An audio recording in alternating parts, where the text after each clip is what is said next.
வணக்கம். நான் astrology professor doctor Vimalan. Indian astrology geocentric, ஆனா சயின்ஸ் ஹீலியோசென்ட்ரிக்கு. சோலார் மையப்படுத்தி தான் கோள்கள் சுத்துது. இவங்க சூரியனை சுத்த விட்டுக்கிட்டு இருக்காங்கன்னு ஒருத்தர் சொல்றாங்க. வாஸ்தவம் தான், நாங்க இல்லைன்னா சொன்னோம். இங்க இருந்து நாங்க பாக்குறோம், சூரியன் சுத்துது, அவ்வளவுதான். ஆனா ஒன்றை நீங்க நல்லா புரிஞ்சுக்கணுங்க.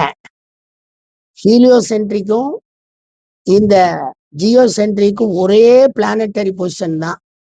பிளானட்டரி பொசிஷன் எல்லாம் எதுவும் மாறல, எல்லாம் ஒண்ணுதான். என்ன நீங்க பாக்குறப்ப நீங்க இங்க இருந்து நாங்க சூரியன் உடைய டிகிரி எந்த டிகிரியில போகுது, சந்திரன் எந்த டிகிரியில போகுதுன்னு பாக்குற அதே அடிப்படையத்தான் நாங்க கையில எடுத்துக்கிட்டு இருக்கோம். இதனால எங்களுடைய கணிதத்துல எந்த ஒரு மாற்றமும் இல்லை, எந்த ஒரு குழப்பமும் இல்லை. நல்லாதான் இருக்கிறோம், பலன்கள் நல்லாதான் இருக்கு. அதனால ஜியோசென்ட்ரிக்குனால நீங்க பூராமே தப்பாக கணிதம் பண்ணுகிறீர்கள். தப்பாக இல்லைங்க. இங்க இருந்து பாக்குறப்போ பூமியை மையப்படுத்தி சூரியனை சுத்த விடுறோம்.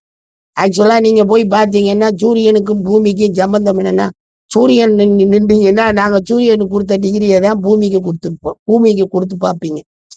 சரி வாங்க, இதெல்லாம் கணிதத்துல ஒரு சாதாரண விஷயங்கள். பலன்கள் தான் நமக்கு சரியா வரணும். கணிதம் என்னமோ உண்மைதான். அதெல்லாம் அதுல எல்லாம் பெரிய மாற்றங்கள் கிடையாதுங்க. லாங்கிடியூட்ல எல்லாம் பெரிய மாற்றம் கிடையாது. நன்றிங்க, நன்றிங்க.